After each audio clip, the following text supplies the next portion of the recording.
And we're live. Welcome everyone. Welcome to Captain Industry Dev Stream. I'm Captain Marek, and mostly every week I am playing this Armageddon map on harder settings while shooting with you guys, answering all the possible questions you may have about the game, the life, the weather, and all that. So, can you hear me, by the way? I had some sound settings changes, and I wonder if you can hear me and if you can hear the music in the game a little bit. If you can't hear the music in the game, let me know. I'll bump it up. I had to change something, the settings. So the music is not that important, but I think it's good to have some little background. I can see some familiar names in the chat. Welcome, welcome. And as usual, before the stream, I'll let the game play for an hour or so, just to get some extra research going and potentially extinguish any fires. However, last stream we ended completely unusually with 0 warnings, 0 errors. Perfect. Everything was perfect. Oh, JD is here. Hi, JD. That's you wake up early for us. Great to see you. I think I also forgot again to link the Twitch into YouTube chat and YouTube into Twitch chat, in case you guys wanna kind of go around and see all the channels. And I just remembered because JD showed up. But let me see if I can do that, because for some reason it's quite hard to find our channel on Twitch. For some reason, so let me quickly do that. If I can see the YouTube comments.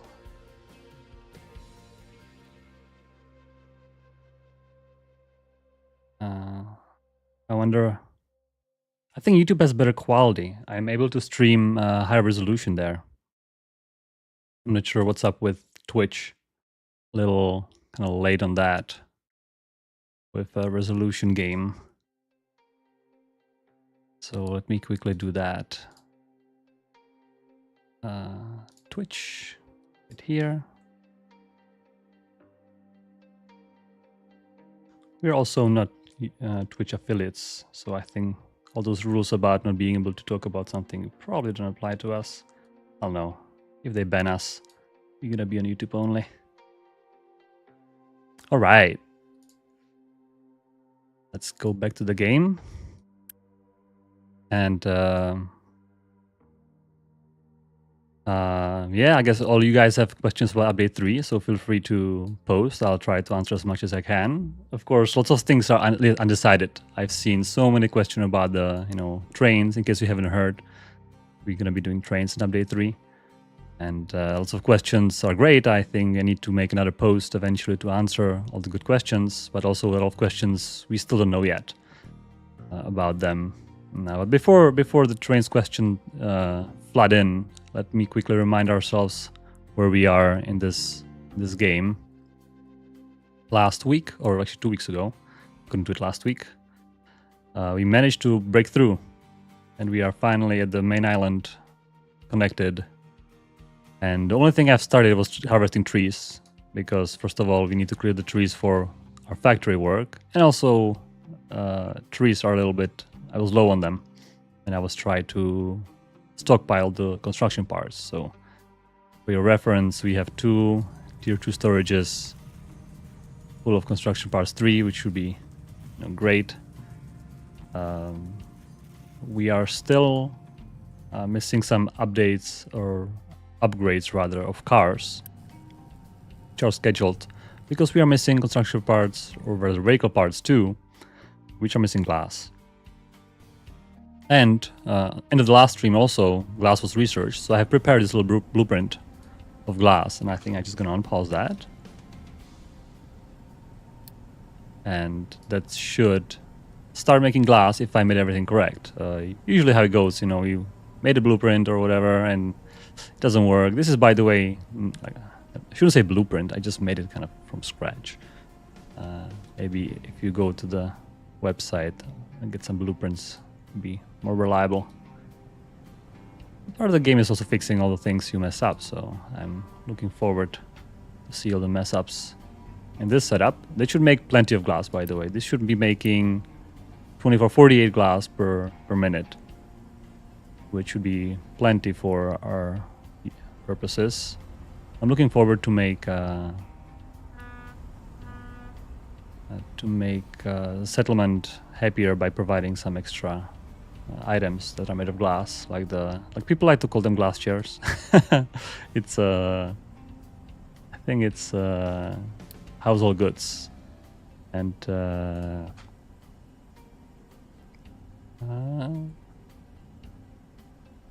I don't have them researched yet, so they didn't show up. I can still see them when I click on glass here, household goods. They need 8 glass, 1 steel, and 4 wood. For people asking why there's so much glass in household goods, well, the idea was that you have all the glassware at home and all the things needed, because glass is kind of, it's breaking. So if you have glass, or even maybe plates and porcelain and all that, it's kind of coupled in the glass. So this keeps breaking. If you have a wooden chair, that's gonna last for long. If you have steel furniture or forks and knives, it's gonna last. But glass is kind of breaking, and you need constantly kind of renew it. So that's why there's so much glass to kind of reflect on that. So that's that. Oh, we have not enough people. I haven't seen that coming. Oh no. Well, I might need to pause half of the setup then. Oh, not the construction. Okay, so for that, I think we need to start upgrading the settlement. Housing. 3. That needs glass, but I'm a little worried that trucks cannot deliver the glass all the way there. That's right. That was to be a little strategic about this. Maybe these two. All right.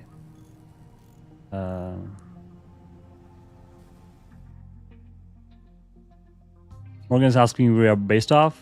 We are a global studio. We are remote. We have no office.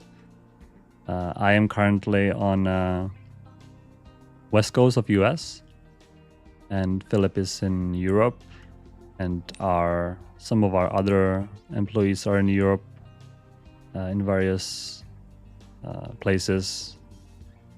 We have some contractors from Eastern Europe, from the Nordic countries as well. So we don't really hire for particular locations. So it makes it easy to hire talented people because you're not constrained by location. It's nice.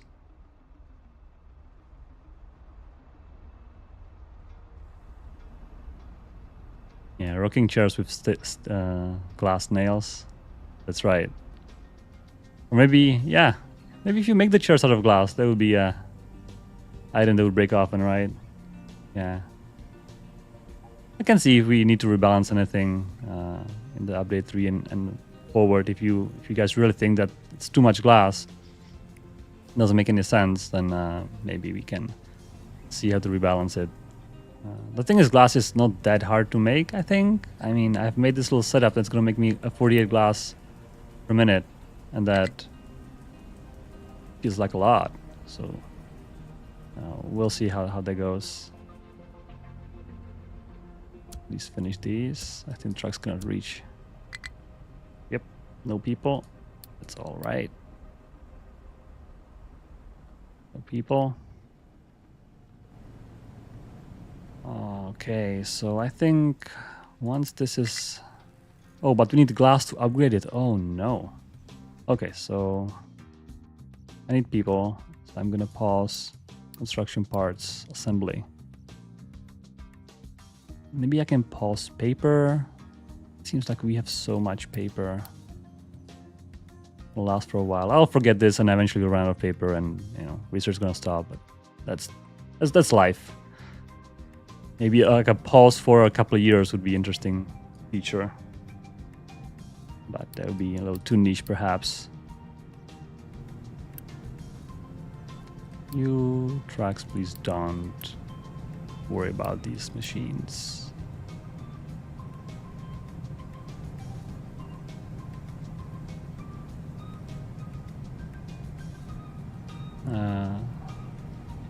Kasparikos is asking whether we're planning anything more than update 3 for trains.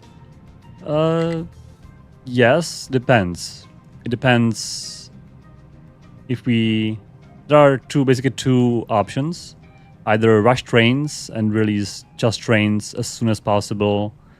Hopefully this year, you know, before Christmas. That would be option number 1. Option number 2 would be work on more things and make a little more things over Christmas and over January, and release perhaps in Q1 next year with more features in. And the decision is complicated for various reasons because trains are complex. We have just prototypes, so we don't know how long it's going to take us to finish it and have it to the quality we want. So if that's going to be fast, we can release this year. If it's going to be slow, or there's another or, there might be other games releasing this year which might delay our schedule. For example, you know, Satisfactory is planning their 1.0 release. Factorio has a DLC. There's a bunch of other games releasing, and for obvious reasons, releasing, for example, in the same week or same month as those games wouldn't be probably too wise. And, you know, for us and for you guys are going to be busy with playing all those games, and we're going to be busy doing other things. So it depends on the release schedule of other games as well. We have to kind of plan everything, because you know, everything goes into the release planning. So, and also let us know. JD is saying option 2, please. So JD would like to be later but bigger update instead of sooner but smaller. Interesting. That's good to know.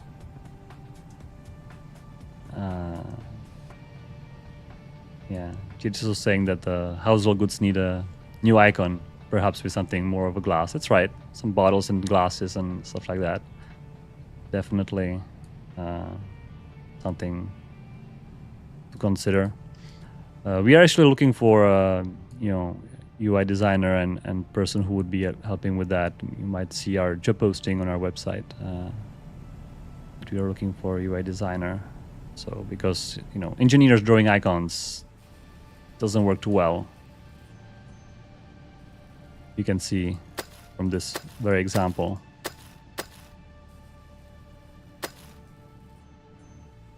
Definitely. I'm running out of coal, so I think the first endeavor on New Island is gonna be coal mine.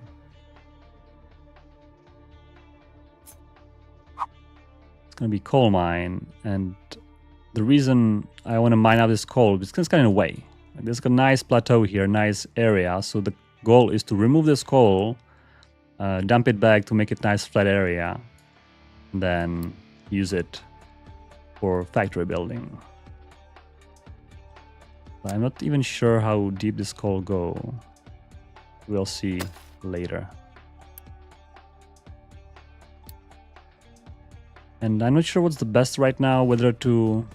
I think for now we're just going to be hauling coal all the way back. We can put some kind of spare excavators here. I believe I have this mining tower. Nope. This mining tower. There's 5 excavators doing nothing. Well, nothing. Actually, they were doing while the stream was running pre-stream. I maybe leave 2 here. Oh, not this one. Did I put it here? Sorry, not this one. This one, 2, 4. And these guys are basically responsible for leveling this up, making it nice and flat. They're still working a little bit here. I think instead of here, maybe you guys can kind of take bite at this little thing.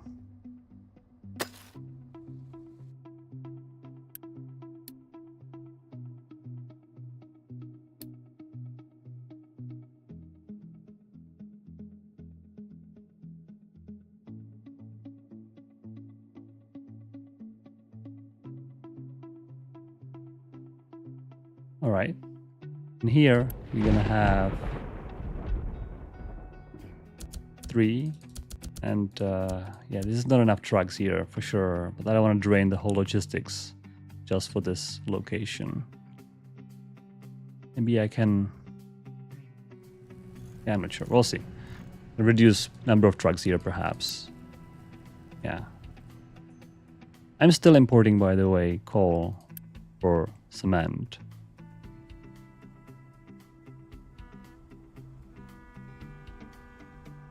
Right, how is glass production going?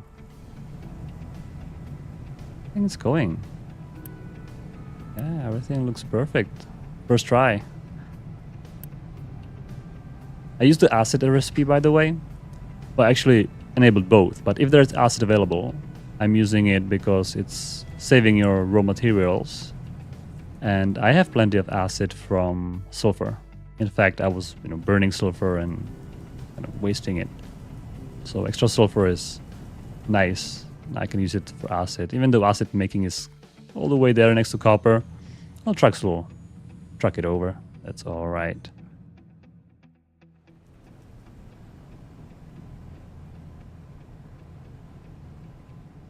Guardian is asking whether we plan to make a huge map for trains. Well, to be honest, this map is pretty huge. I mean, take a look at what corner I'm at, and if you would like to mine something over here, oh geez, it would take trucks a good time to go back and do something. So I think we already have, especially this map. This is the biggest map in the game, by the way, so that's easy to say, but I think we already have pretty big maps.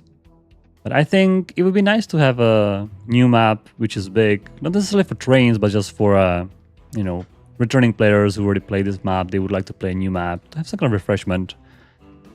So mostly for everyone to enjoy, not necessarily for trains, but it would make sense to make the map big. I was kind of thinking perhaps making it non-square, making it like a rectangle, like a longer rectangle, to kind of make it even more interesting for train development, to have even more distances, but don't go crazy with the area because of rendering and other issues with, if you make the map too big, GPU and CPU is gonna cry, and we don't want that because we are people playing this on the Steam Deck, so we have to be a little bit vigilant of those requirements.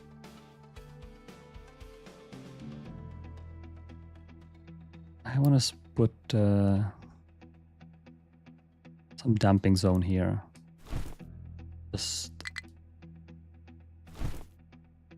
so that if they have anything to dump, then they're gonna go all the way here. I think they actually have to sort it, right? They use sorter all the way there. Oh geez. I guess that's possible. I think I don't like it though, because they're gonna go with all the dirt all the way back. And I want to do a quick sorter here with coal, dirt, and perhaps some rock if they find any. And then put storage for coal. And again, we have not enough people. This storage will be exporting coal. All right, what else I can pause? I can pause even more construction parts 3. Can I? Maybe construction parts 2 rather, and 1. Still not enough. How much workers does sorter need? Where did all my people go? Oh, the houses are upgraded. That's neat. Maybe I can upgrade. I was kind of thinking use this settlement as a square. What if I do that? Because we researched it last time as well. I can put this. Actually, before that, I can upgrade this. This. Now that we have space, I can go to world map. Get some people over. Very nice. All right, we're being so more question coming.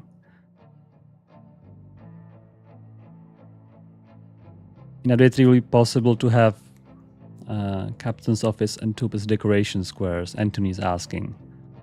It's an interesting idea.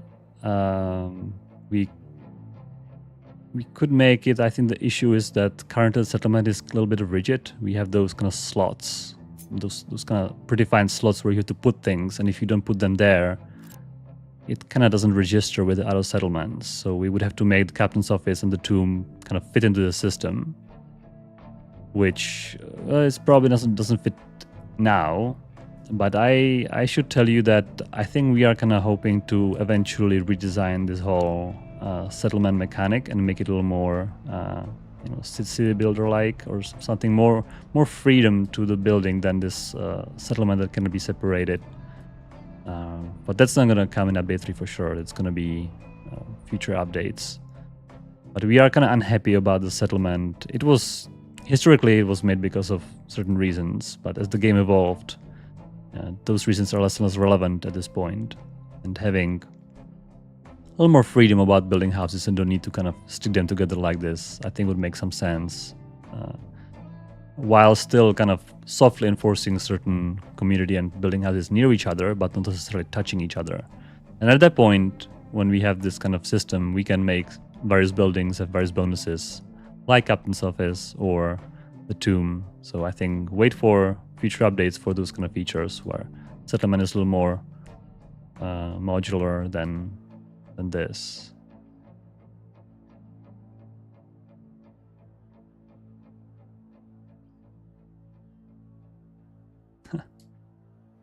Yeah.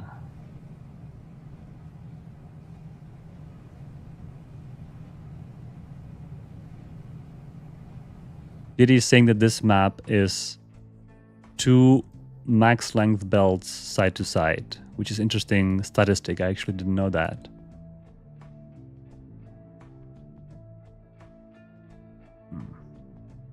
It's interesting statistic. So this map is roughly 3K by 3K tiles, which is roughly 9K area. So I could think that the trains map could be maybe 2K times 5K or 2K times 3K. 2K times 4K or 2K times 5K to have like a 10K area-ish, similar to this, but much longer and a little noodle shape to have even more distances around for the trains, because obviously trains can go very far, very fast, which is nice. I think I might need more storages here for dirt, perhaps.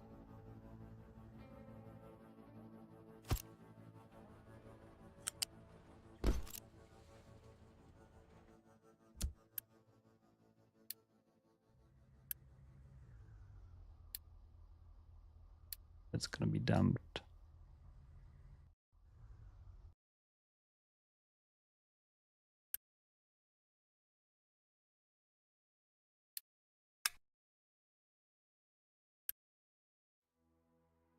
Yeah, lots of dirt in this pile. Crusher large. I'm looking forward for new smelting facility. I believe we researched the advanced smelting. Crusher is right after that. Where is that? Yes, advanced smelting. So I'm hoping that on this new piece of land, we're gonna build advanced smelting already. We're not gonna bother with the basic one. And for that, large crusher would be nice. So I'm researching that. I'm researching greenhouse because I'm anticipating food problems.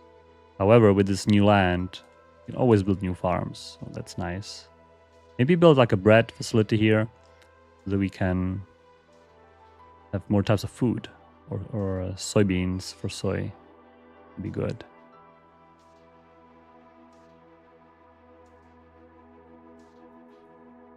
Jed is asking about sorters. Yep, I think I can say that we definitely need sorter higher tier, and that's going to be definitely coming in update 3. We are still kind of finalizing certain details about that, but it's going to be much bigger and much more powerful, so that dump trucks will have easy time supplying it with materials without clogging it up. So lots more capacity for processing. So we don't really want you to have multiple sorters for the same materials. That doesn't seem like a thing, right? If you put like 4 next to each other, that's not what we intended. So the new one's going to be really powerful and really big, so you don't need to worry about it. You just place one and connect it up, and that's it. We are still kind of thinking, how many output ports do we put on it? If we put, for example, 8 or 12, or how many?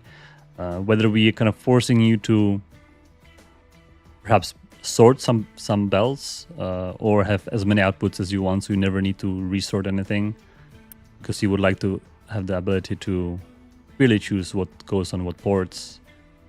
Even one resource for multiple ports would be nice, I think, because if you have really big sorter with lots of coal going out, one port might not be enough for that. So yeah.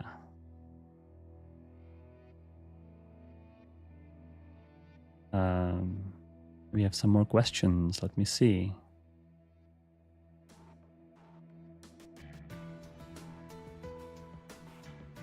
The Grim Guy is asking about designation size, whether we support other than 4x4. Currently we don't.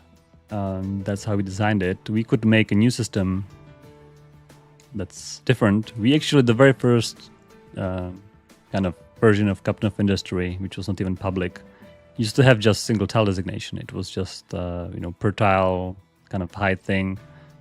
The problem was it was really micromanaging and very hard to control. It was hard to make slopes. It was hard to make flatlands. It was really sometimes it was off. You couldn't see it. It was so much information on the screen. You couldn't really put the numbers there because it was just one tile. So it was like sea of numbers per tile. It was not working well, and we had such a hard time working with it. So we went with 4x4 to kind of have large areas. I have to say it's not ideal either. There's room for improvement to make the designation more intuitive and more free. And we have some ideas. And the question is, when is the time to implement them? Whether it's update 3, update 4, or we don't know what's the best thing, because this is complicated, and we kind of feel that for new players the designation is kind of barrier of entry. It's hard to deal with if you don't know how it works. No other game has a designation system like this, so we are thinking about it, and I wanted to give you more freedom, but it's a complicated thing because we don't want to overwhelm new players with per tile designations, and we also don't want to have 2 systems, one for new players, one for advanced players. We want to have a system for everyone. So that's complicated.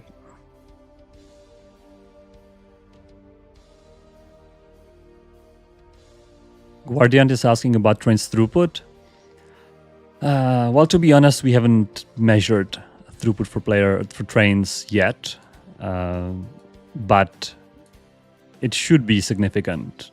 It should be way more than what you can achieve with a couple conveyor belts. Definitely more than tier 3 conveyor belts, but I think by far. So the current design or balance is set that a tier 1 wagon will have more capacity than tier 2 truck. So tier 2 truck has around 60, not around 60, exactly 60 capacity. And tier 1 train wagon will have more than that. So maybe 80, 100, 120. We're not sure exactly how much. Maybe 120 is a little too much. Maybe something less than double of tier 2 truck, right? Which means that tier 2 train wagon will have 2 to 3x of that. So it is not out of question that tier 2 train wagon will have, for example, capacity of a loose storage. Tier 2 loose storage, which is 360. Maybe not 360, maybe 300 or 250, something in this ballpark. So imagine, let's say for the sake of argument, that the tier 2 train wagon has 260 capacity, and you have 5 of them on the train, that's, you know, over 1,000 capacity going in the train, and the train can go as fast as trucks on the rails. So that's a lot. I think tier 2 or even tier 1 trains gonna be able to haul a lot of cargo. And again, this is all subject to change, to balance. We have to make the train work, try to play with them, see how it feels. If it's too much, we reduce it. If it's too little, we increase it. So, you know, give us some time to figure all this out, because obviously this has to be tried on. Maybe I can even use this map in particular to do some train testing in the future. Maybe if the trains are working on the stream, I can try to build some train and see how that goes. And let's see. So yeah, that's yeah. MK4 belt and pipes, we are not sure about these. I think we would rather have other means of transport. Maybe the pipe would make some sense, to have even bigger pipe for, you know, hauling crude oil or water, other liquids, because pipes are kind of easy to scale. Conveyor belts, on the other hand, I think there's like a physical limit to what you can do in the same space.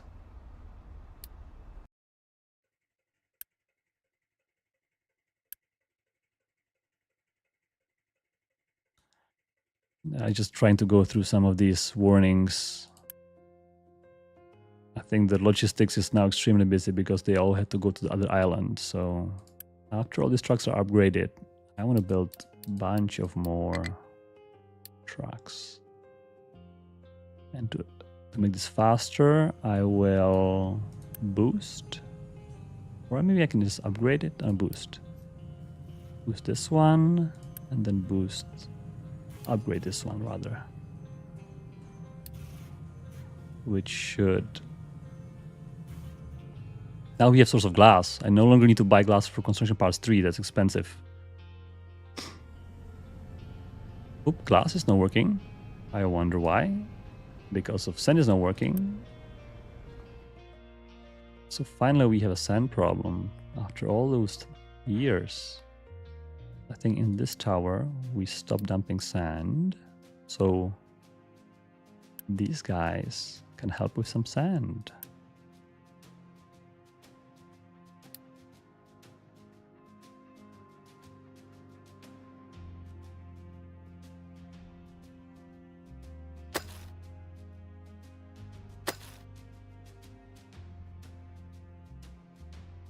Yep, the glass needs a lot of sand.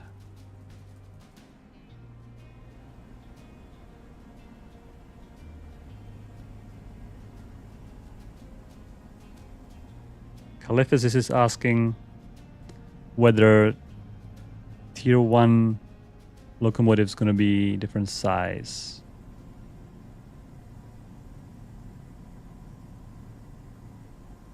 Trying to read that again. Will there be difference in locomotive?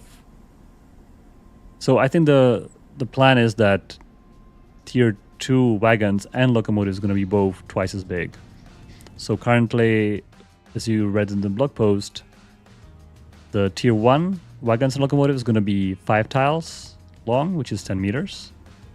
Which, by the way, is a realistic size for small wagons locomotives. There are real locomotives this size. It's not miniaturized. You know, it's a real kind of size. It's on a smaller side, smaller end of spectrum. Definitely realistic. Locomotives, also, I found multiple 10-meter locomotives which were used in the past. So this is not something that we are, you know, kind of... You know, we are trying to make realistic. The tier 2 would be double the size, so it's going to be 10 tiles, 20 meters. And that's also quite realistic size. Now on the higher end of the spectrum, there are 20-meter wagons. They're even longer, 22, 24-meter wagons. Depends on the size and kind of the wagon, of course. And locomotives the same. They are 20-meter locomotives. These locomotives are about this size. And this is all kind of to match it up. So we're going to have kind of 2 tiers. well, I want to say two size tiers.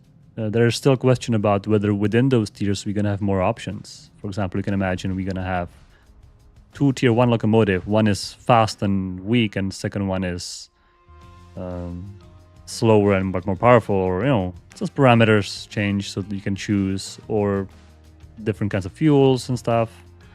So that's definitely something we could take into look in and see what's going to be the most fun. We don't want to overdo it. We don't want to have 5 different locomotives, each slightly different parameters, and nobody kind of knows what's the difference. We're going to have like crisp, understandable choices between what you're getting, so you can make a good decision right away. You don't need to, realize after you build locomotives, oh, it's not what you wanted. It should be very, very obvious which locomotives is doing what. There was also question about, I think also a question in general about the fuel types. So let me talk about that while we are completely out of water. Oh my gosh. Maybe we can tap into this water now. But I'm not sure if I want to make a pipe all the way back. Well, I have no choice. Do I? That's not good.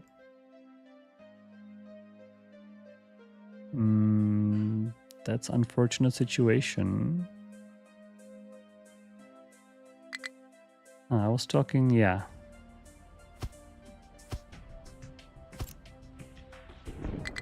I can't, you need to build, I have to pause it. Yeah, so talking about the fuels while I'm out of water, it's okay. Maybe our settlement will have some more troubles. That's all right. So we definitely plan for diesel. I mean, I think it's obvious. We have diesel trucks. If you have diesel trucks, why would you have something else for locomotives? It seems like a very natural choice when you have diesel available to you, diesel engines to make diesel. And that's going to be the default, and anything else is kind of extra for us. So what extra could it be? We could do, for example, hydrogen, obviously. We can do other fuels, heavy oil and stuff, even though it's not as common for locomotives. Lots of people asking about steam. Steam is interesting. It's definitely a choice that people would, I think, like visually, and just having a steam train steaming around. That's really very nice. The question is whether it kind of makes sense within our kind of scope of things to make steam trams, and they would require. Also, the problem with steam trams is that they don't like to turn much. They have very long wheelbases. Like the running wheels are kind of fixed to the steam train usually. So turning them in sharp turns, like we have the 14 tile radius that we talked about, that would be impossible to do with real steam train. The trains that we do, they have its own kind of bogies turning on each axle, so that's kind of working. But for the steam train, they would need kind of realistic radius, turning radius. And I'm a little worried that's going to be technically complication. So the thing is, it's not just swapping fuel type from diesel to coal. It's much more than that because of the graphics and how it looks like, how it works with the railroad. So because of that, I'm a little careful about promising or saying that we're gonna have steam, because even if people like it and if it makes less sense, we could do it, but it's complication. So we'll see about steam, if that's something that we can do and something that would be doable within our system. So I think for now, diesel and perhaps hydrogen would be a simple choice. Electric, probably not yet. It's complicated with the wires above the track and lots of extra things that have to happen for that. And we don't have electric vehicles yet either, so that would probably make sense to have both at the same time. What am I doing with this? I think I wanted to go over there.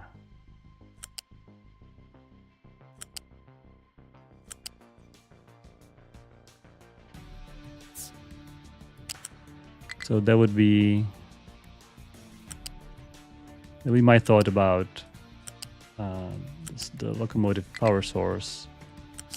Basically, it's diesel and perhaps hydrogen for now to kind of match the rest of the game. I see lots of questions. Let me finish this pipe, and then I'll pause and answer all the questions. I'm a simple man. I cannot be reading chat and building pipe at the same time. I'm sorry. It's I know some streamers have this skill. I am not as skilled perhaps yet. Maybe after a couple more streams I can start being more multifunctional regarding all this. I think I just connected here, and then I'll just connect here. That's expensive pipe, huh? 500 construction. Oh, we don't have construction. Oh, we do. Sorry, 600 we have. Okay, that's good. It's good. Yeah, this should just relieve the pressure on the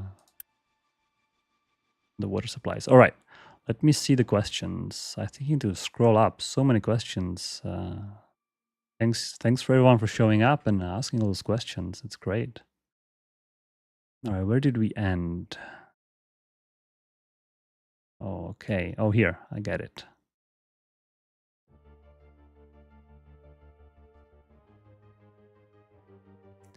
Anthony asking, will you make T3 trucks for manufactured item? Oh, you mean for like a unit items, T3 truck?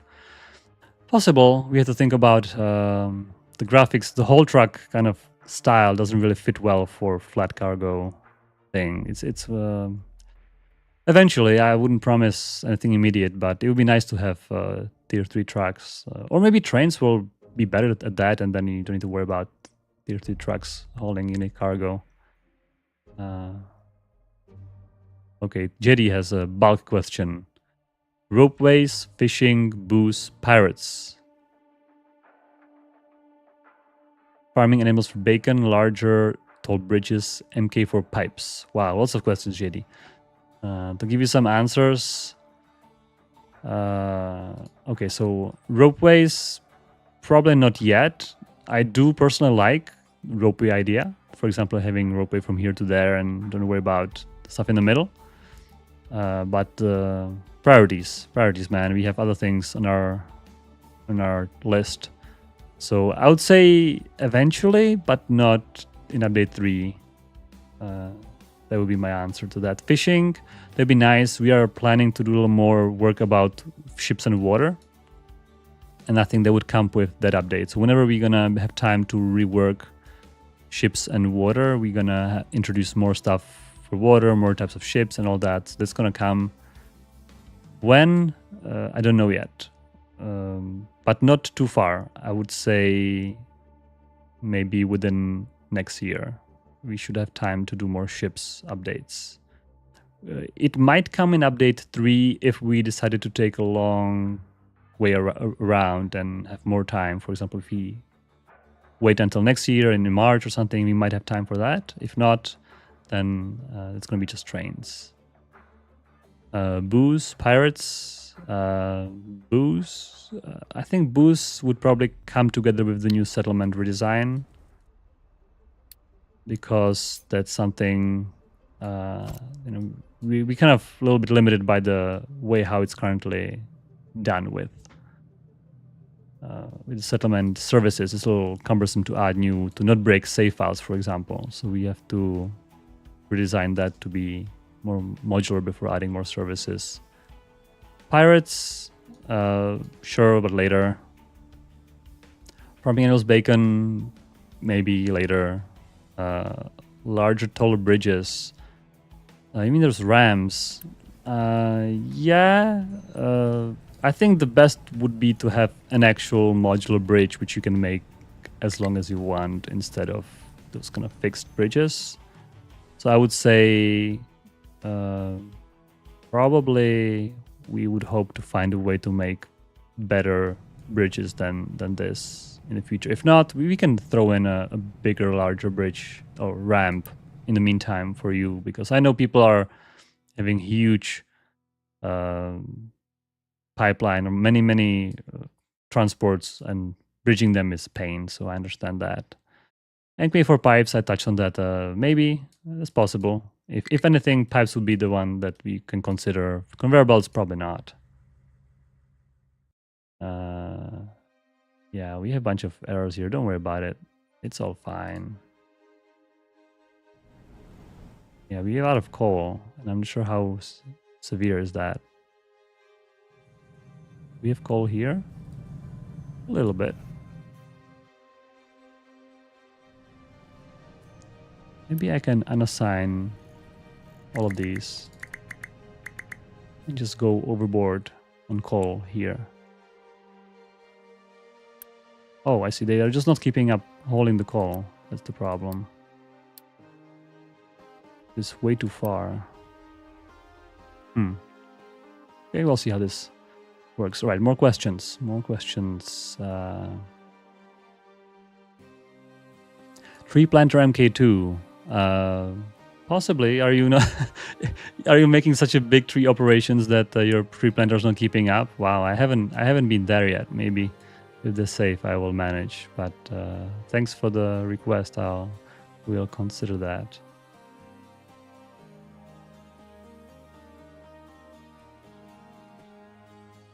GKS Dark was asking about new vehicles, like bulldozers and rollers. Vehicles are complicated, implementation-wise. I would say maybe in the future, but not in update 3. No new vehicles, except trains. Trains are new vehicles, right? So, actually. But yeah, bulldozers probably not anytime soon. Maybe in the future.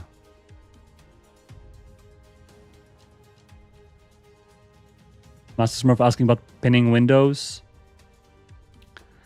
That'd be nice, definitely. We are actually working on a UI overhaul, as you might notice that, you know, some of the windows like the main menu and settings is already in the new style. And it's not only style, actually, it is completely new framework. Unity has 2 UI frameworks, one old, one new. And when you started the game, you know, the new one didn't exist. So we obviously was using back then the new one, which now is the old one. And it's pain to work with, honestly. It's real pain. And we are porting stuff to the new framework. And while doing that, since we have to redo everything from scratch pretty much, we are at the same time trying to redesign those screens to have it nicer and all that. And that takes time, but I think it's worth it for everyone. So while we are doing that, maybe we can explore things like pinning windows. So we can have that feature. I'll note it down. Have you considered narrow gauge trains? That's a great question. From what was the question? I just lost it. I think I scrolled away. From TRO Plastic. It's like a company or something. Have you considered narrow gauge trains? We have, and let me tell you how the decision making went on that part. So we've made actually prototypes of trains, narrow gauge trains, being just 1 tile wide. So same width as a conveyor belt, for example. And those trains would be narrow gauge, because narrow gauge was roughly around, you know, meter or even less than that. So it would perfectly fit. The railway would perfectly fit on 1 tile. And it would be, you know, a tiny tail train and maybe like a tier 1. Maybe you wouldn't even need steel, something super simple. The problem with that was that when you put locomotives and wagons on this, it just looked like a miniature. It was as small as tier 1 truck. And the amount of volume and cargo that you could load in was as tier 1 truck. You were just thinking that it's just too small. It just looks too tiny, because in reality, the narrow gauge train, they're actually wide.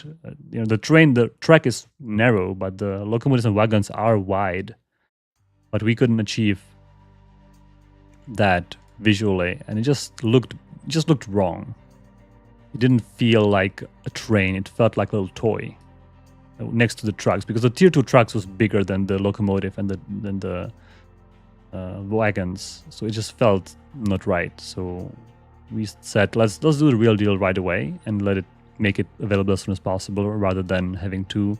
And also then we have two kinds of railways, two kinds of things. So you have to first build the narrow gauge, then you have to build the real one. So you have these incompatible systems, and it's just not good for anyone. Being able to have one train network, which is good from the early game all the way to end game, you don't need to rebuild anything.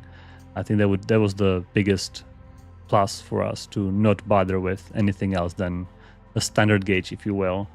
By the way, a fun fact, our standard gauge is 1.5 meters, even though the real world standard gauge is like 1.46 or something.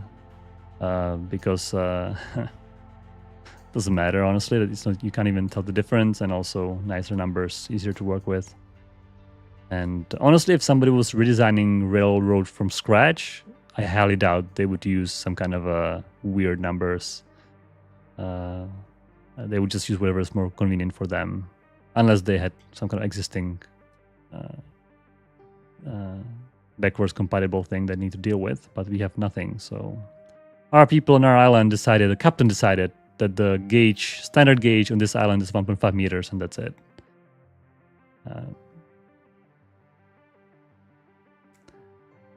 And also trains, of course, going to be wide 2 tiles. I think that makes sense for everyone. That's going to be 2 tile wide, so no narrow gauge.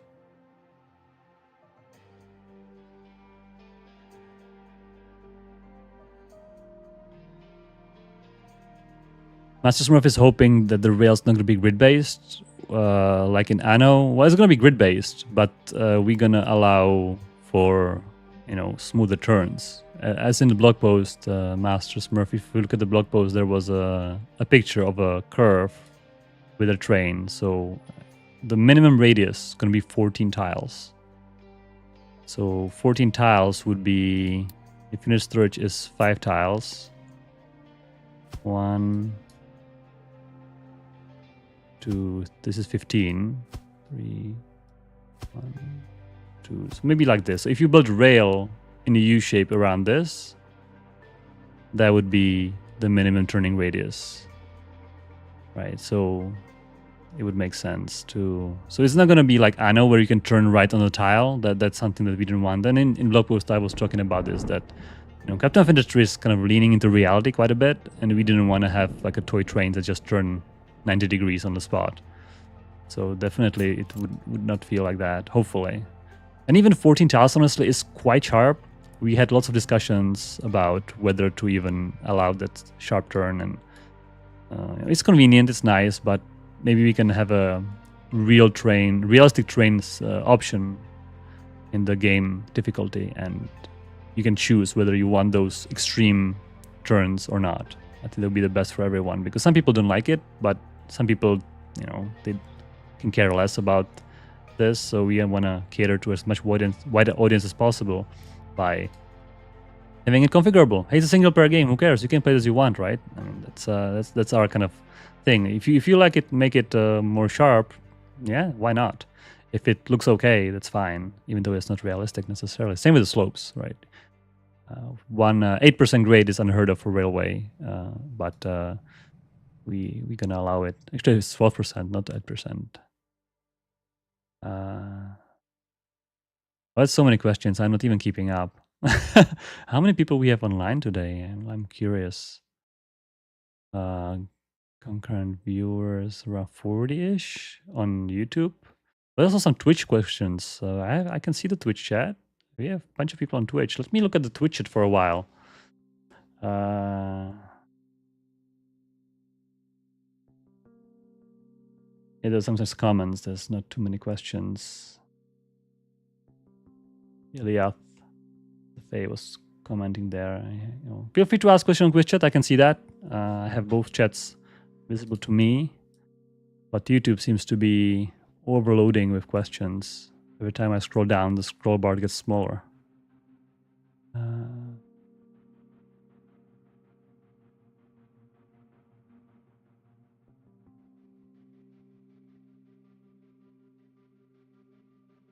Sprake has a question about testing. We mentioned on Discord that we do heavy testing.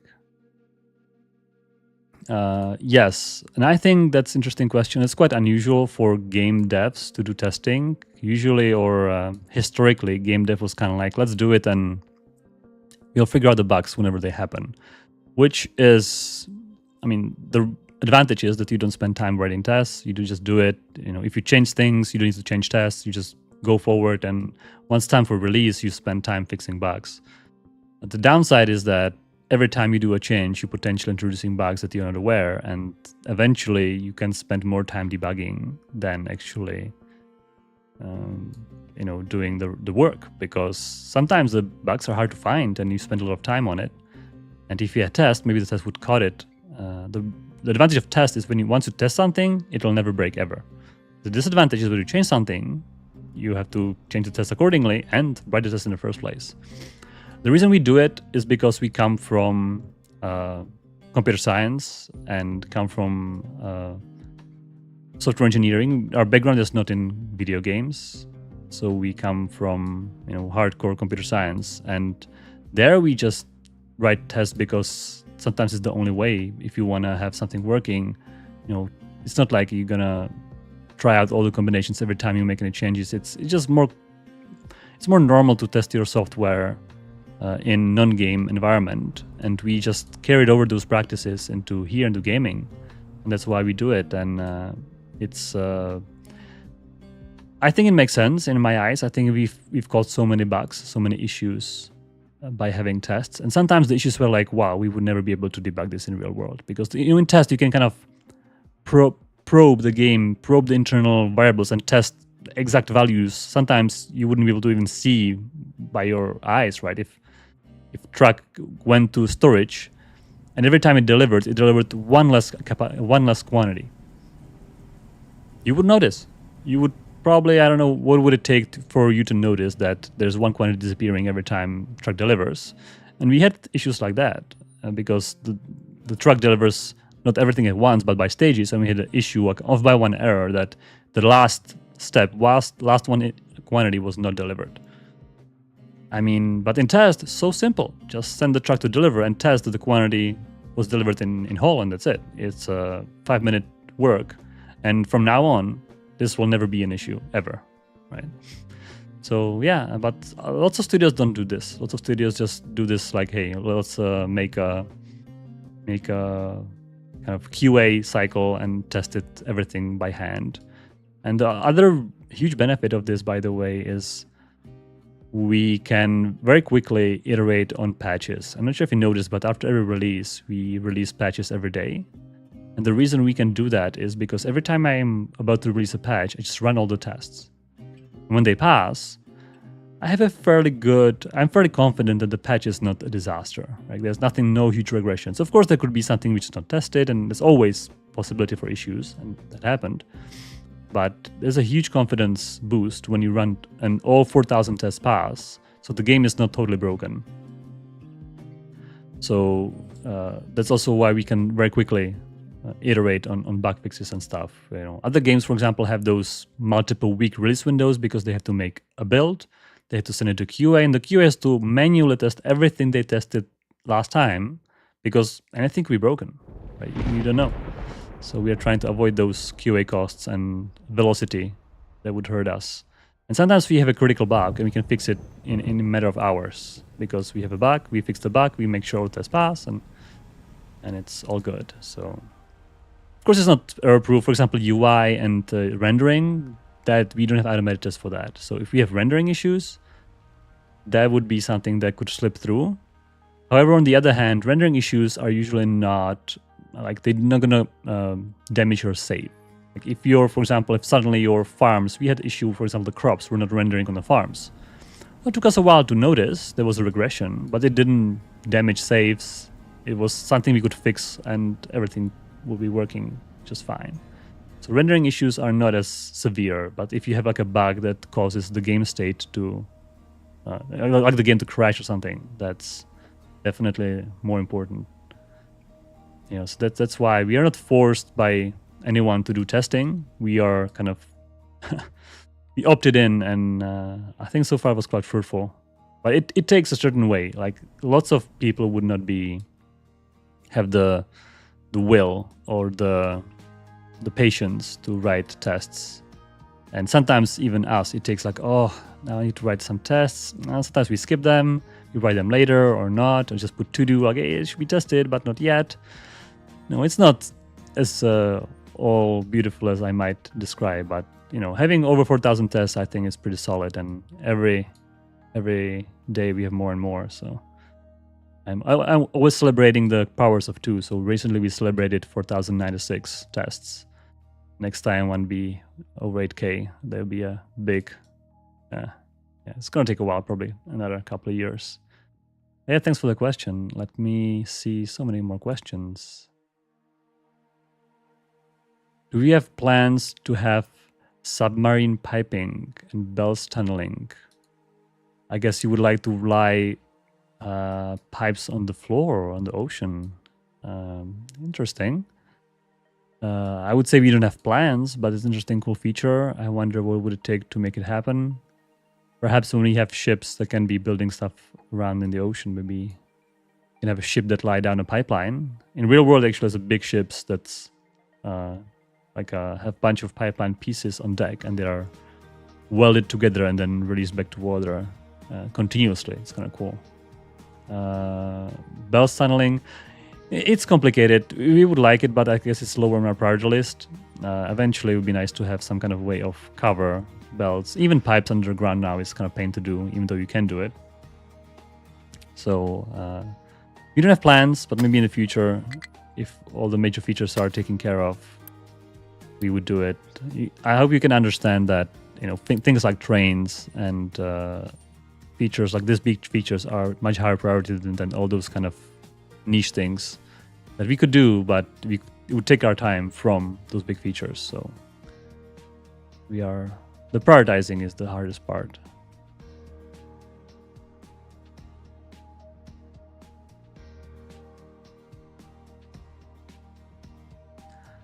Kappa is asking,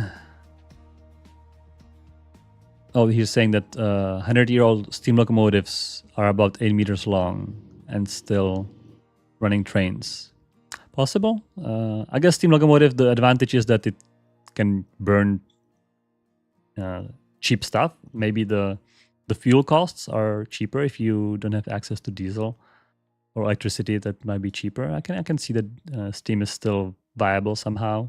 I think in our case the problem is not only the fuel but also the making them work. Because steam trains need those long sets of wheels which are in one line, which is a problem for sharp turns.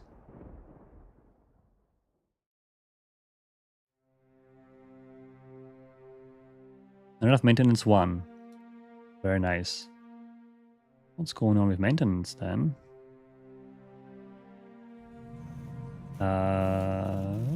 We have no electron. No, we have no. Ooh. Mechanical parts out of all things. I think it's actually iron. Are we low on iron? Everything is running 100% here. That's not good.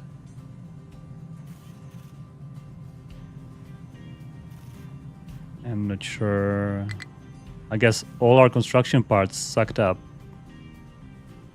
iron. Maybe I can upgrade this belt so there's like a priority.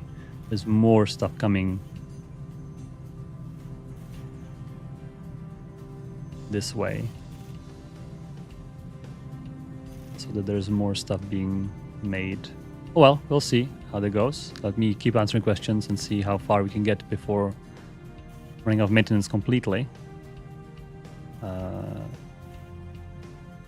Alright, let me scroll down.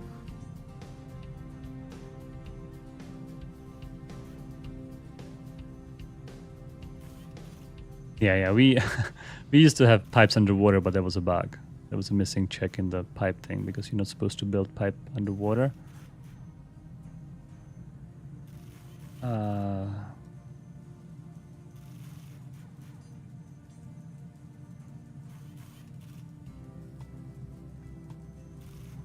People saying that steam fits into the koi and theme.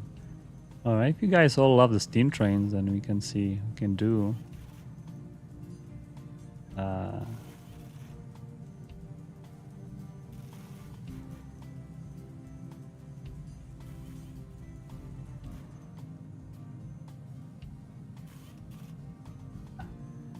Lots of questions. I'm just reading all the questions in the chat and the comments, rather. In Twitch chat, Iliath is saying that some steam trains have tight turning radius. Maybe I can search something that would look reasonable. I guess a shorter one would be maybe the T1, the 10 meter long ones. Maybe that could work. But the trouble is that really, if you the 14 tiles turning radius, which is 28 meters, it's really tight. Like it's normal railways have 2x, 3x, 4x the turning radius, so it really puts a strain on the model, because then the train will look, it's not on the railway in the turn, which is complicated. We want to have like a immersion that the train's riding on the railway. Or maybe we can make some kind of a... One option would be to make a custom steam train, which is not something in real life, but something that can work with those tight radiuses. Some kind of special steam train with bogies on each side so that it can turn tight.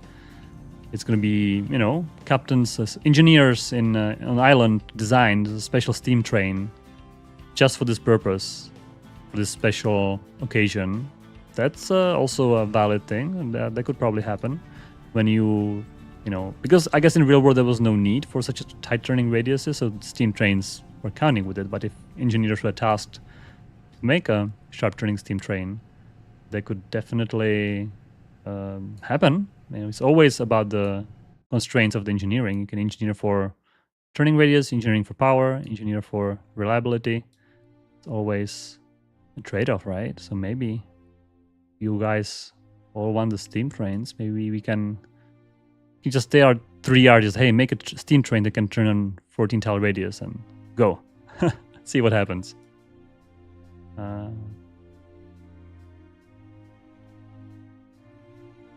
Yeah, I guess in this game would be nice to use coal as a fuel, right? So you don't need to distill diesel, since everybody wants to avoid diesel, interestingly enough.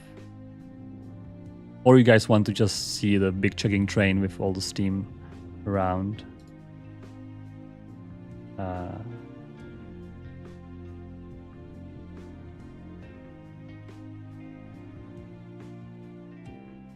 People want pop in the city. JD, stop spreading this.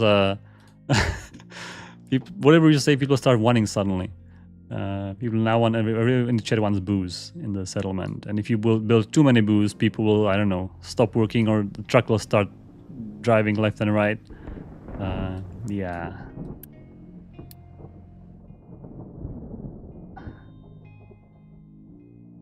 We have enough workers? Yeah. I was having so many plans today for the stream to like build up everything and make this whole new area, make iron smelting things. And I'm just answering the question. It's all right. That's all right. We can. So far, the island is not falling apart, except the maintenance. So that's all right. I guess if you guys enjoy the questions, we can do that, and we can build up some of the time. I also prepared this waste sorting plan. I was hoping to sort some waste to save up on mining, but I guess that's not going to happen this time. Let me see some more questions then. Elevators for vehicles. Wow. Yeah, that's interesting. I guess you would want to have like if you have elevator for transports, for conveyor belts, you would want the same thing for vehicles. That'd be interesting. I think it's kind of hard to plug it into the pathfinding and vehicle driving, because vehicle would have to drive up to some lift and then let itself lift up and then keep driving. That's lots of logic in between. Could we add 4x, 5x speed? Well, we could, but the problem is that the game was not designed, and if you have larger factory, it's just not gonna keep up. You're gonna get huge lags. It's just too much. Maybe at the beginning. We used to have set speed console command. Is it available for non-devs? Set game speed? No. Maybe we could make a console command for you guys if you want to go crazy and kind of go crazy. That's probably possible. I wouldn't make it available for everyone because it's not really supported, and then we would have like a bug report saying, "Hey, the game is lagging for me when it's 5x speed." Like, well, yeah, because 5x speed is crazy. The thing is, the speed is to give you a reason why. The simulation has to be deterministic and everything has to work in lockstep. So the 5x speed doesn't mean that everything moves more. It just means we simulate the thing 5 times in a row. So literally 5x speed takes 5x the amount of work for CPU. And there is a time limit, and if the time limit is not reached, it starts lagging. So it's complicated performance-wise. So we can give you probably console command. I'm okay with that, but definitely the game is probably not ready for anything like that for everyone.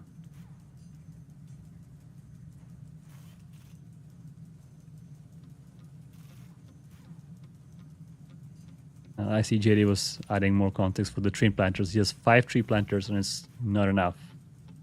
I see, that makes sense. Maybe you can have a tree planting train. I'm just kidding.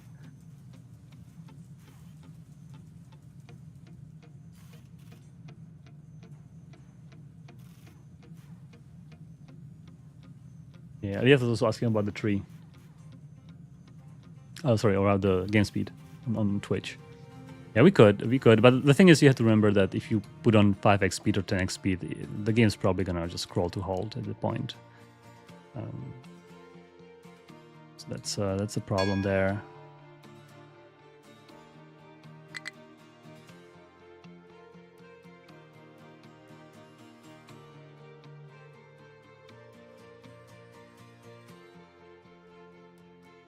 Yeah, we have a greenhouse researched, in fact.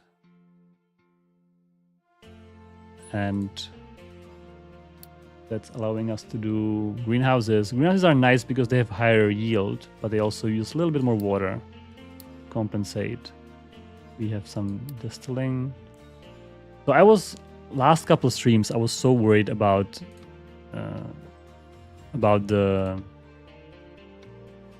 food and how we're gonna fit in here, and I was so looking forward to build farms here. But since we made fertilizer, all the problems went away.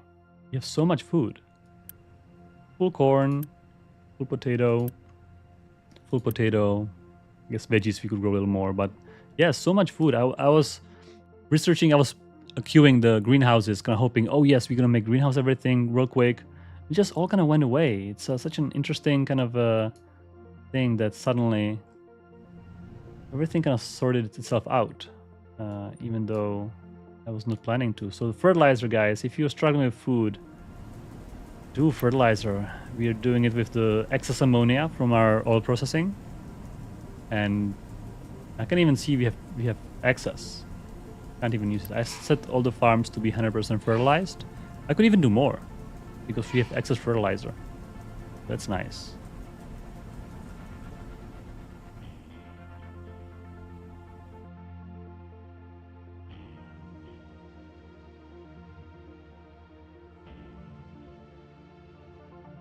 JD's asking why just 4 meter wide, why not 6 meter wide? 45 degrees confirmed. Oh yeah, so that's a great question, JD. 4 meter wide is because it's kind of feels right. The real trains are roughly, 2.5 meters wide, the actual wagons and locomotives, and they need extra space on the sides, obviously. And the 4 meter space within our 2 tiles 4 meters, in case I'm always talking like tiles meters. Guys, remember that 1 tile is 2 meters. That's simple multiplication there. So 4 meter space for track felt plenty. Like 6 was way too much. we would have to make unrealistically wide trains for that. And while I know in Russia and stuff they were planning some crazy wide gauge trains, we kind of went with the normal, standard looking trains. And 4 trains just felt perfect. In fact, remembering way back when we were even setting up all those grids, we used to have actually 1 meter grid, and we decided to have it 2 meter grid to kind of have less data in the game because it felt too fine to have 1 times 1 meter grid. We were thinking, okay, so if we do 2 meter, what's the downside? Okay, downside is that pipe's gonna have 2 meter space. That was alright. We thought vehicles would have multiple of 2 meter bounding boxes. That felt right. And we also thought about trains. Oh, would 4 meter be enough for a train? And it was enough. So it was kind of all those kind of things. We haven't planned anything yet back then, but kind of just a mind exercise. What would break if we do 2 meter grid? And everything seems fine. So at this point, when we are kind of stuck with 2 meter grid, it just felt natural. It felt perfect. The 2 meter grid just worked. So we then went with that, and there's no need. And to your second point, 45 degree versus 90 degree, yes. So definitely trains are gonna be able to go, 90 degree, aligned with the grid. But also we spent quite a bit of time making sure that 45 degree diagonals gonna work. The next up, the 22.5 degree or whatever, the thing. We are exploring that actually. I am personally, because I know the grid is kind of limiting and having all the trains in 45 degree increments is a little limiting sometimes. So we are exploring having like 1 division more, basically 16 directions in total. However, it's not going to be 22.5 JD because that doesn't align with the grid. It's a little math with the grid. I can demonstrate. I turn on the grid.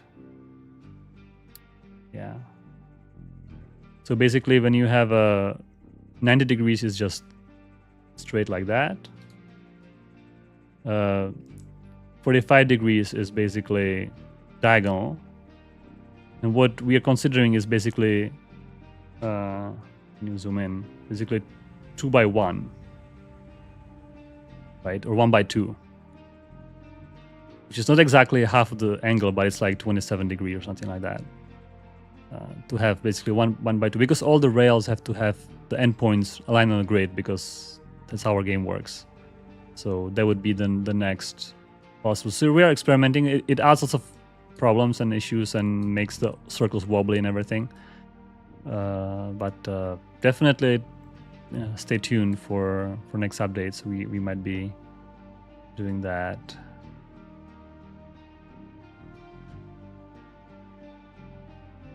Yeah, all right. I'm looking at more comments. Maybe I can put the camera in some more exciting locations for you guys to take a look at maybe how our maintenance is not keeping up. It's a good location to be at. Maybe you will spot some issue with the setup. I think it's all working fine. There's plenty of iron ore, plenty of coal. It's just not enough iron. I think it's as simple as that. We need to scale it up. Probably next time.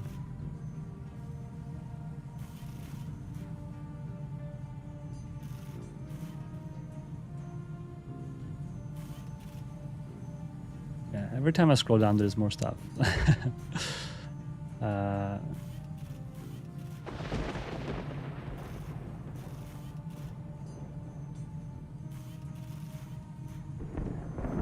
Oh, yeah, so the Grim Gaw is asking about the save compatibility. Good question. We are hoping that the save's going to be compatible through update 3, as it was in update 2. So you don't need to worry about losing your save. Hopefully we'll do our best to make that happen, so you can start planning 2 tile wide train tracks through your factory if you wish, because I hope it's going to be compatible. We don't want to wipe everyone for this feature. Hopefully, or fortunately, fortunately the trains are kind of additive, so it's completely new system, new managers and stuff, so that's kind of easier to make backwards compatible. If we are changing existing things, that's where the problem with compatibility arises. So hopefully it's going to stay compatible.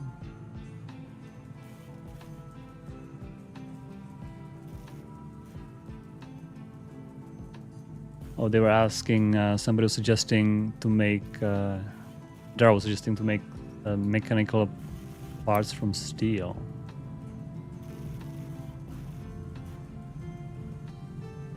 I could.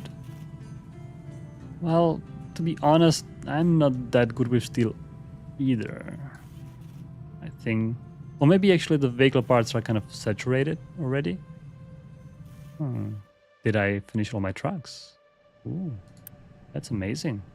Keep talking, and suddenly everything is done. That's amazing. I could make like an emergency factory somewhere here. Doesn't fit, man. It's not good. Yeah, I'm not too good at steel. It's not saturated, so a steel factory would really need like a second branch.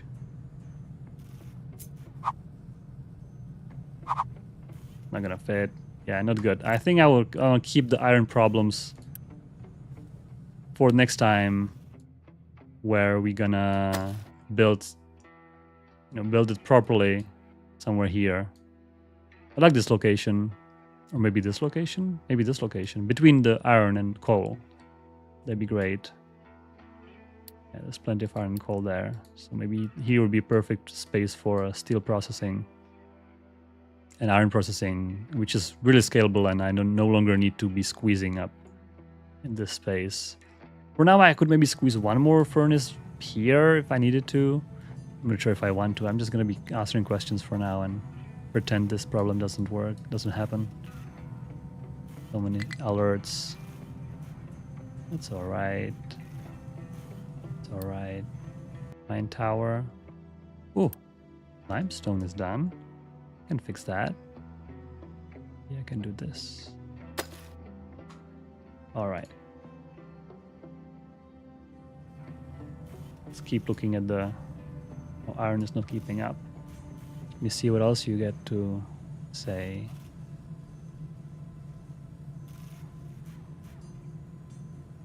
Yeah, Michi is saying that historically the steam trains with bogies needed a flex steam hose. That was a big deal. Right. Yeah, there's lots of mechanical issues with the steam trains to make them more flexible. I know some have kind of like the boiler was on top of some kind of articulated platform that kind of helped the curves. But internally, yeah, it was complicated to make those kind of boilers and pipes to bend, because there was high pressure steam everywhere, and having those pipes bendy is the problem, right? JD is saying that boost in settlement would be more medical usage due to OSHA violations and accidents. All right, so if you have a boost in settlement, you have more unity, but you have more chance of accident in factory, and like, you know, your blast furnace will catch fire because somebody was drinking and messed up. Would you want that? Would you trade unity for accidents? That's an interesting trade-off.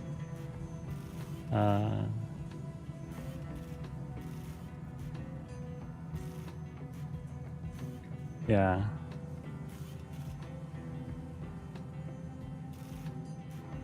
Let me see, there's more.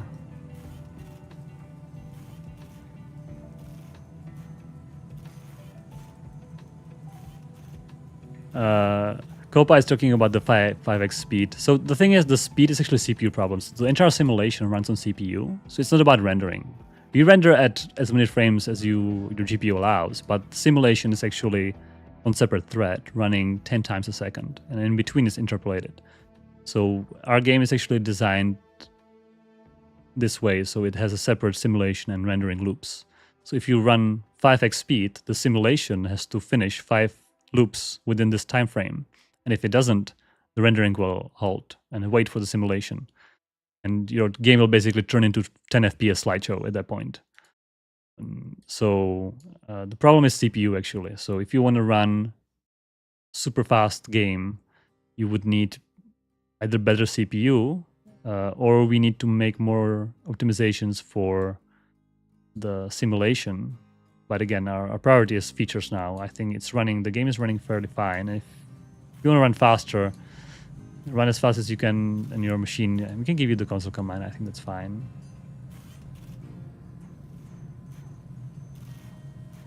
The Storm Weaker is asking if we have planned to change resource layer visualization. So I think you're talking about this. So I agree this is not ideal. We would love to have, we actually have some prototypes for improvements as well, but they didn't turn out to be too well looking. This is also not great. I would personally like some kind of X-ray vision, so kind of you can see the thing under terrain in X-ray vision, and we have tried to do that before, and we have failed to make it look good and everything. But maybe in the future. So I wouldn't say it's planned, but we are investigating. It's under investigation to have better and nicer resource overlay. Or make this maybe a little, like, if it's more than 10, we can like collapse and make it more readable or something like that. But yeah, this is lower priority, but I understand that, sometimes looking at those bars is not very ergonomic. You can kind of roughly see where things are, but once you want to use it, it's counting those things, how much it is, it's not ideal. So I agree. So I wouldn't say plans, but we have under investigation. It's under investigation. Okay.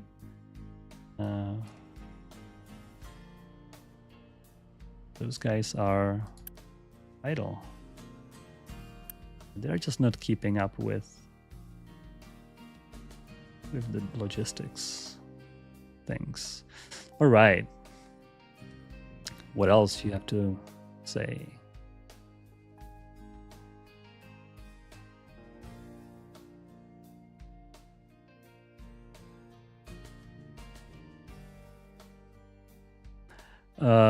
So the question that Hazard is asking is whether we're going to have turn designations that'll match the train slope, I believe you're asking. So to explain this, we are planning the trains to have maximum slope 1 to 8, whereas current designations are 1 to 4 slope. 25%, 1 to 8 is 12.5%. I think we would like to have that so that you can make ramps which are train friendly, and then you can light trains on them. I think that would make a lot of sense. That would make a lot of sense to allow that and have 1 to 8 turn designations. We hope to make it happen. If not, well, we have to think about some other ways how to solve this issue. But the attention is there. We hope to be able to extend our designation system to support other slopes than 1 to 4, basically.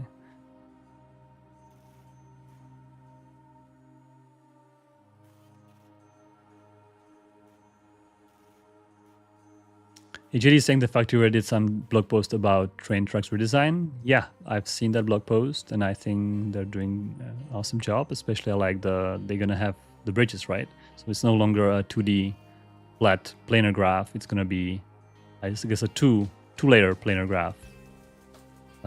So that's great. And we are planning that too, by the way. We are planning to be able to raise the railroad from the ground, so you can go above, I don't know, transports or go to different heights and things like that. It's going to work probably somewhat similarly to transports, but obviously with the different kinds of graphics for the pillars and stuff, and probably more control over the pillars than transport have to make it more usable.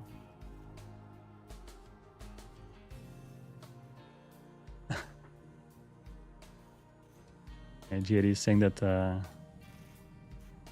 need to borrow a like. Yeah, if you can spare a like on this, that'd be great. You can spare your sub. Be great too, so you don't miss the future editions.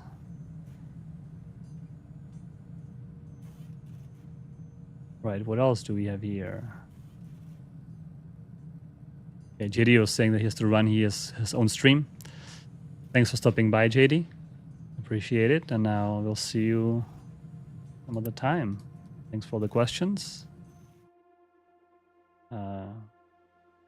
After we're done, maybe we can, you guys can check out what JD's up to. I'm not sure if he's trading Captain of Industry today or something else.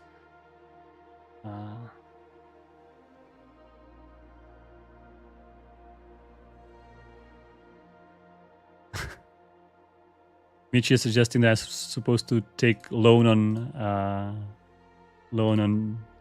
iron.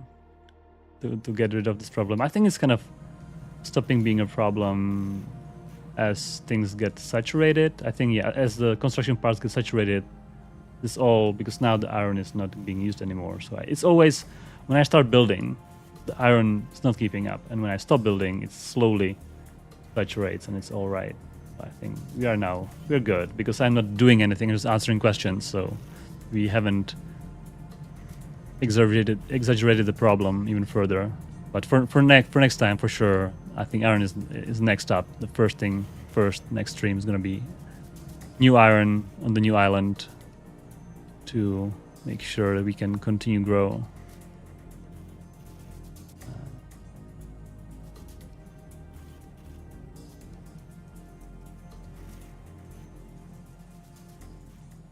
Yeah, Roban is saying that we should do like a number etched in the designation for the height, so we know the height. Yeah, we could do something like that. It's we have to, I guess, write a custom shader to allow numbers for this because it's a single material for all of them, so we cannot have like a custom thing on top easily. It's also a performance problem with those custom things. Like train designations, for example. These guys, they have a custom shader. So all those numbers you can see, they are kind of not there. It's just in the vertex shader, or I should say fragment shader, it figures out its own height and it kind of switches the texture coordinates to show the number. So actually, the game code that renders the designations is not issuing those numbers to be rendered. They are kind of automatic. They just happen to be there automatically, which is huge performance optimization. Without that, we wouldn't be able to render, this amount of designations without performance issues. It has one more question. Yeah, so JD is saying that if we have new designations, or regardless of that, we should make sure that the pipes and conveyor belts can match the slope, which is it's a good suggestion. I think those kind of steps and other steps for conveyor belts, they don't look too pretty.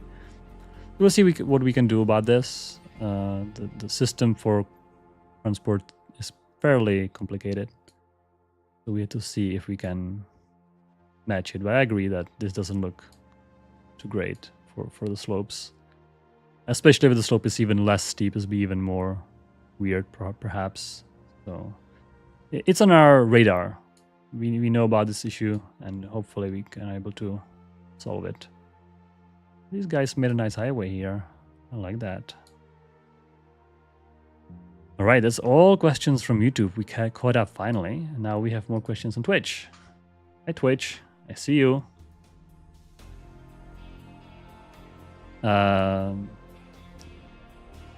Eliat on the Twitch is saying that we haven't talked about any signals, and that's on purpose because we are still investigating and kind of trying to find a good way of controlling train traffic to be as simple as possible while still allowing to do waiting bays for trains and deadlock-free intersections, for example. That's important for us. And I was actually talking with Michi yesterday. Michi, he's in a YouTube chat. He's actually a contributor to the Open Transport Tycoon project, and he shared some valuable information with me about how Open Transport Tycoon handles, semaphores, signals, and pathfinding. And yeah, it's great to learn how other games do it, so you can avoid any potential issues and things. So thanks, Michi, for chatting with me and sharing your knowledge is definitely helpful. And thanks for showing up today for the stream. Appreciate being around. Electricity problem. Is that a coal thing? Oh no. Yeah, I think since we stopped coal here, I need to import coal here ASAP. I should really build the power plant up over there. It doesn't make any sense to carry coal all the way over here. does it? Well, maybe next time. I think this stream we are all into the question answering, and next stream we can improve all that. My voice is being lost slowly.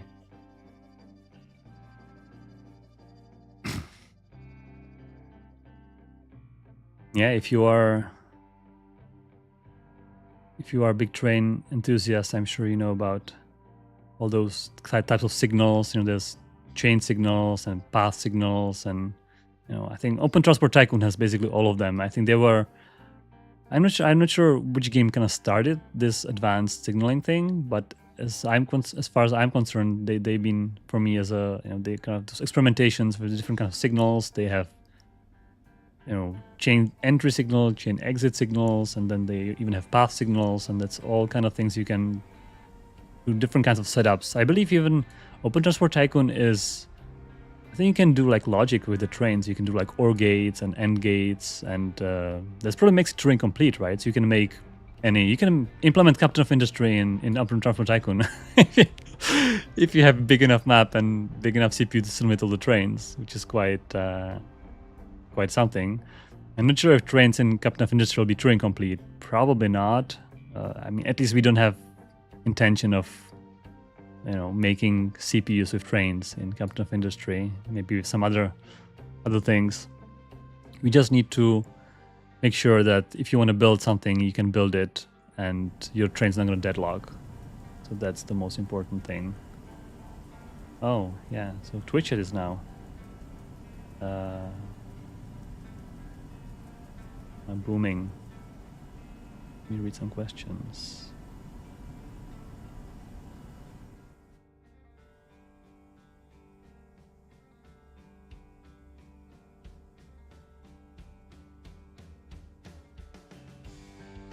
People talk about Transfer Fever a lot, actually, and it's on my wish list. I have never played Transfer Fever before, and I think maybe I should, because everybody's suggesting that they have a good implementation of trains and stuff, and I've seen the pictures and videos. It looks great, but I just never really indulge myself in that game, so maybe I can get it if I have time. It's always the time problem, right? I mean, I'm either playing Transfer Fever or working on trains, so you guys can you can see the dilemma of that. So maybe when I need some rest of implementing pathfinding for trains and signaling, I can go and play some Transfer Fever and learn. It's gonna be more like a investigation than like a playthrough, an investigative playthrough to see how they did things and what people like, what people don't like. Feel free to let us know what you guys like on Transfer Fever, what's the good things, the bad things. It's always good to see the feedback.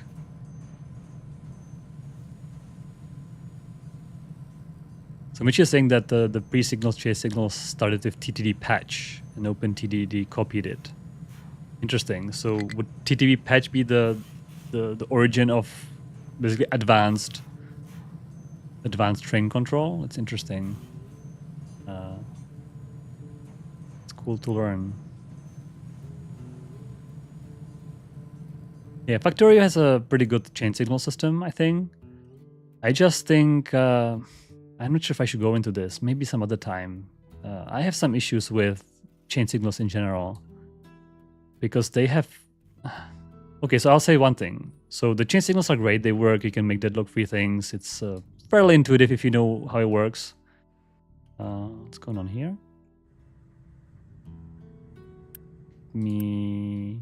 Oh, no paper. I knew I forget about it. See? Noticed. More paper, please. Yeah, so chain signals are great. The only issue with them I have is that at the beginning of your game, of your train system thing, you have to decide on the longest train you're going to have ever. And the longest train would be the spacing between the first block after chain signal block, right? So basically when chain signal will be green when the train can clear the chain signal area and will pass after first non-chain signal. So first non-chain signal must be free. But if that space after the first non-chain signal is too small, if the train is sticking out, it's gonna block the intersection anyway. So your chain signal didn't really help there as much, right? So That to me is very, really unintuitive and hard requirement on train network and on signal spacing as well. So basically you say, oh, your signal spacing has to be 4 train cars, and that's forever. And if you make train more than that, it's gonna deadlock something eventually, right? And I don't like that. I don't think that should be a thing that players that who don't know what's going on should decide on such an important thing as a train spacing just because of how chain signal work.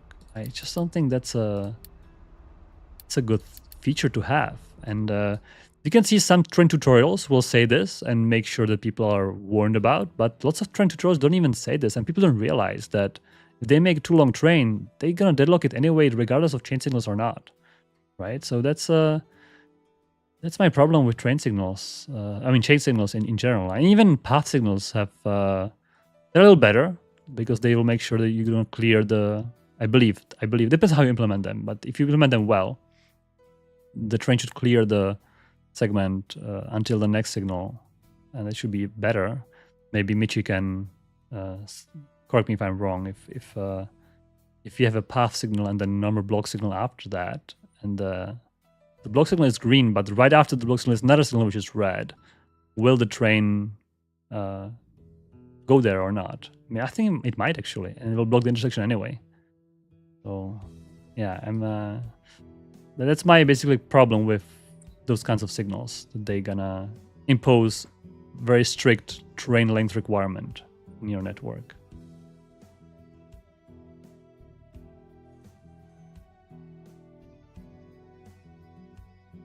Yeah, on Twitch, the creed is saying there's very little reason to use anything but path signals in OpenTTD. That's right. Since they have path signals, that's that. And you can thank Michi in the YouTube chat. So go back to the YouTube chat and see the guy who implemented them in OpenTTD, and you can thank him for this innovation. And then other games start copying it. I believe Factorio has Satisfactory has path signals. I believe they don't have chain signals, traditional ones. But correct me if I'm wrong. I wonder what Transfer Fever has. Do they have path signals or chain signals? Oh, somebody has 4,000 hours in Transport Fever. Oh, wow.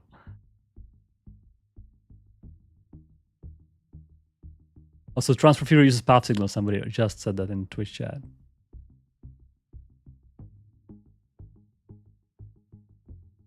Yeah. Signaling is a big thing. I don't want to go too deep into this topic today. I think once we have something working in the game, maybe I can show you guys and talk about it. How that's working and things. So definitely that's be something, if you guys interested in, I can talk about. Yeah, it's all looking good. I'm just chilling here, answering your questions, talking about stuff. Unfortunately, I cannot build stuff and think about the build and talk to you guys. I'm just not like a multi. I can do only one thing at a time. I'm a simple man, So I can either work on trains or play Transform Fever, not at the same time. I cannot play Transform Fever and implement trains in Captain Industry at the same time. Surprise. Yeah, and we are getting plenty. I'm wondering how's our oil rig doing? 45%, 300 years estimate. So we have some oil left in here. This one has full storage. You can perhaps lower it. Or maybe, yeah, lower it. Maybe other way around, lower this one.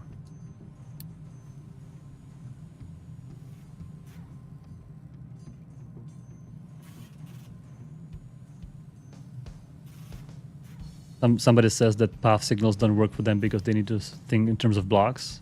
Interesting how people think about signaling.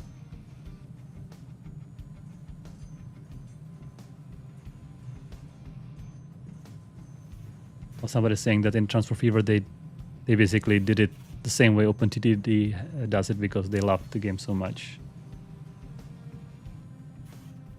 Yeah, I can see that they have basically they have all the tools in Transport Tycoon, Open Transport Tycoon, to kind of try out all the things. They have chain signals, they have path signals, They have all those kind of tools. You can try out what works best, and I'll be definitely doing some testing in there as well. See, but it's like a mother of all the train games, I suppose.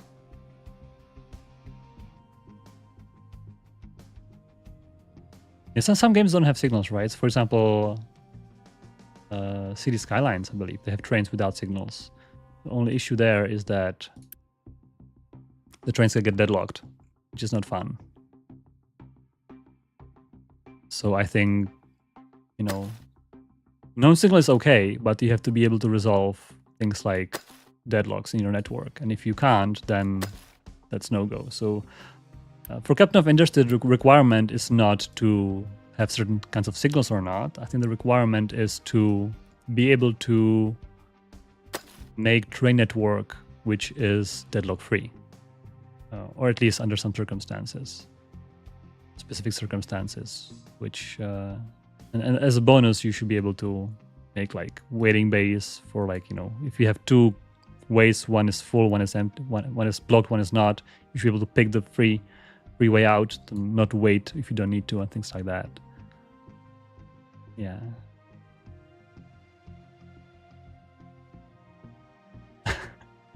Michi is saying that the game is called OpenTTD, not Open Transport Tycoon Deluxe, because of the trademark stuff. That's interesting. Yeah, so sorry if I misspoke. I always meant to say OpenTTD. Interesting that how the copyright and trademark works. I wonder if you guys ever back at OpenTTD talk to the author, the Chris Sawyer, or people like that, what they think about it, or if they... I guess they cannot give you permission because the publisher might own the rights. I'm not sure how that works. Captain of Industry has no publisher, so we own all the rights. But other games, sometimes the author who wrote them, they might not have that. So even if they would be happy to let people use their work for whatever, they can't.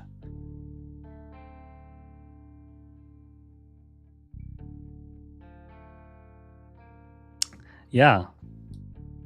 Awesome. Forming and cracking.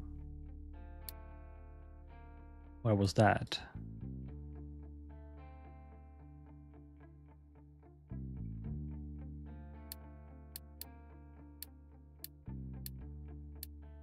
Right here. Oh yeah, this is great. We can use the heavy oil and naphtha to do more diesel. So you can crack heavy coal into naphtha and then naphtha into diesel, or heavy oil into diesel right away. So we can save some fuel and don't burn the heavy oil. I think we are burning the heavy oil right now, the boiler. Yeah.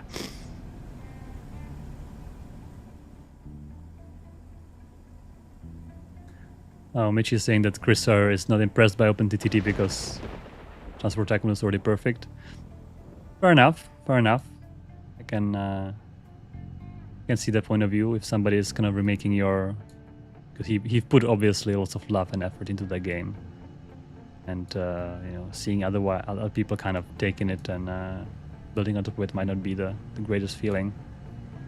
So I can see that. But I had to say that OpenTTD did a lot of like innovation and features on top of that, like I don't know, like signals on top of bridges, I think, or signals below bridges and things like that, or tunnel. There was some things with tunnels, I believe, that was not possible in the original game.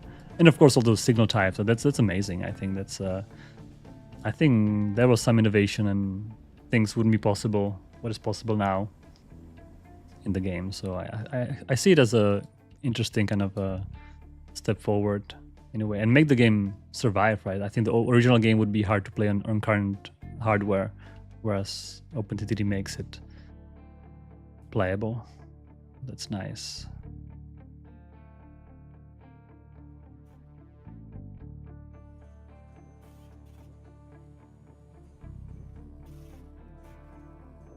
Yeah, people say that City Skylines have some issues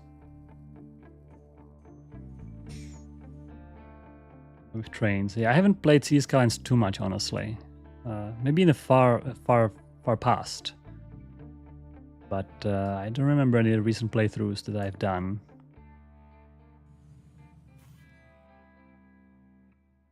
Yeah. Yeah, I wonder if maybe I can show you guys the prototype of trains that we have in the game. I wonder what would be the easiest way to do that. Since we have a big audience today, by the way, we have on Twitch and YouTube combined nearly 100 people watching. It's pretty cool. Maybe for next time I can prepare a little demo, little showcase of what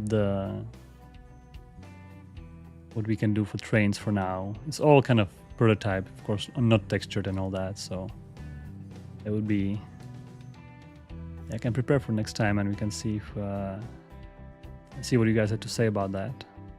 Maybe a good idea. I think for today I'm probably gonna be wrapping up, even though I haven't done anything this very unproductive captain's term, but I'm happy to answer all of your questions because I know lots of people interested in Train 9, and please feel free to continue asking questions and talking in our Discord, Reddit, Steam forums. I actually read all of that.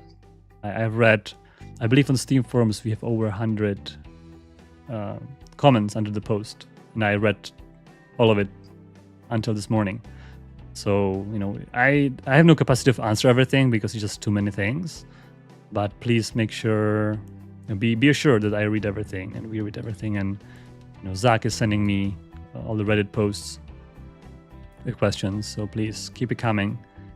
And of course, next week on the stream, I'll be happy to talk more, and I'll prepare some demonstration for you guys, so you can see the trains in action.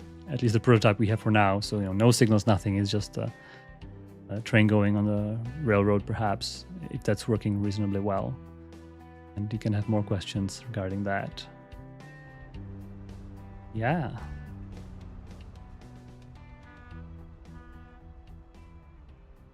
I think I'll leave it there for now. And if you have any more questions, hit us on Discord and Reddit. And next week, please stop by again. Thanks for all the questions. And if I'm not sure what's, is JD streaming Captain of Industry today? I'm not sure. What is he doing? Let me check. Maybe he is. Yeah, I think he is. Oh yeah. Yeah, so for all the YouTube guys, feel free to check out JD Play's YouTube channel. For the Twitch guys, maybe we can raid him. Too bad YouTube doesn't have a raid system, so that he can be happy about some more viewers. All right, thanks a lot, and let's talk next week. Bye, guys.